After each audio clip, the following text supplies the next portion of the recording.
Alright, good afternoon mga bossing. And kumusta po kayong lahat? Disclaimer. No animals were harmed in the making of this video.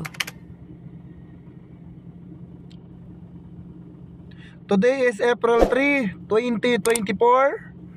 So pasensya na kayo at ngayon lang ulit tayo nakapag-vlog. May kunting problema lang.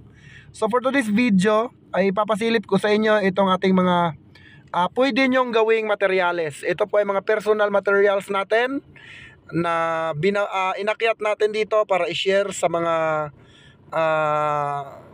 legit client natin mga idol, no? So papatukain muna natin, then after nating mapatuka sila,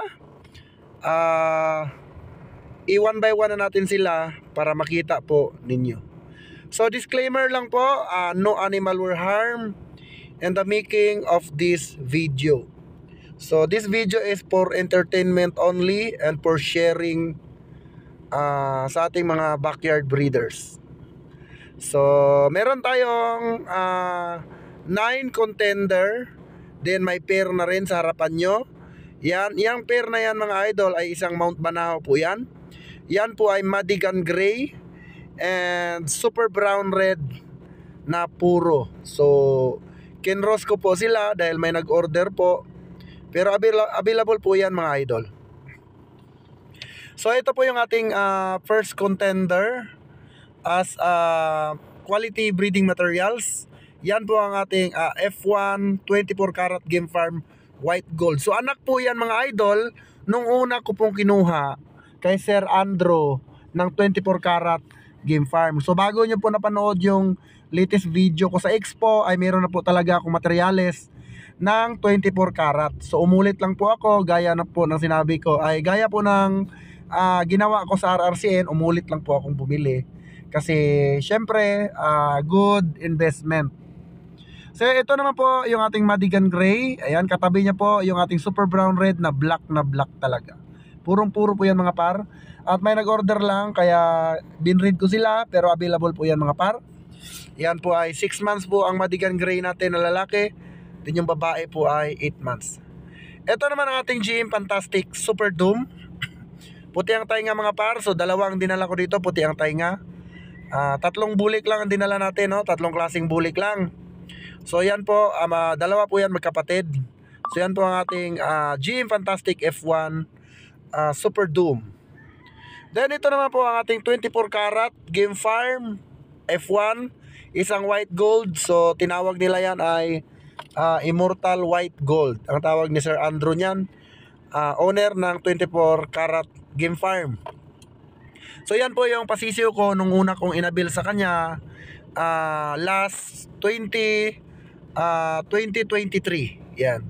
So nung pumunta po ako sa farm nila, so kumuha po ako doon ng 10 white gold, then dalawang lalaki, 10 babae. Then yung napanood nyo sa Expo, yun po ay pangalawang kuha ko na sa kanya.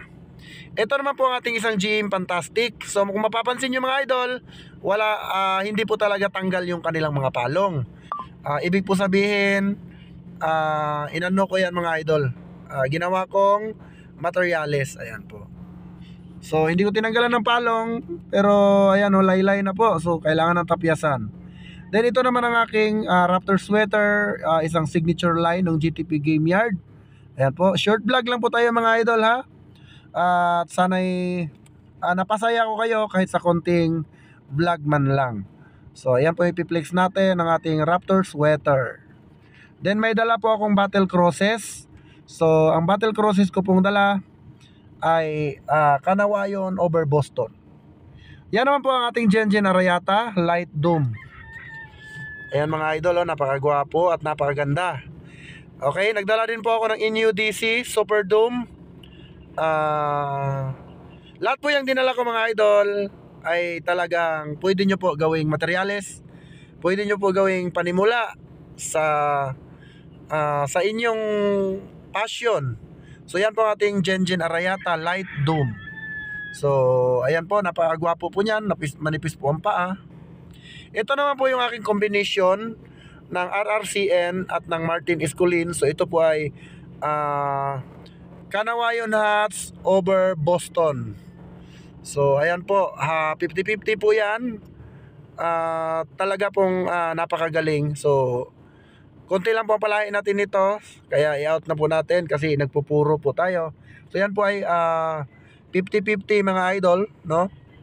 Pwede nyo pong gawing panglaban. Ito naman po yung ating NUDC. Ayan, ayun, magulang na po yan mga idol, no? Yan po ang ating NUDC Super Dome. Na isa lang po ang dinala ko mga idol kasi ginagamit po natin pang entry. So ayan, papainumin na po natin ng tubig. So ayan po, wala po tayong na-hurt, no? No animal were harmed in the making of this video. So this video is for entertainment only and for sharing sa mga ating kapwa backyard breeders. Maraming salamat mga idol and God bless you all. Bye bye.